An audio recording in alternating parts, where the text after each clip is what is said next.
Just hooked up the throttle. Let me give you a good test. Just bend it over a bit.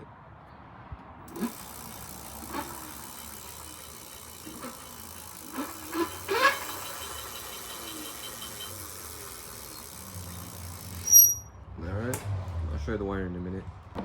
So just cut off the 3-head connector from your throttle. Wire. Oh shot. Oh, focus.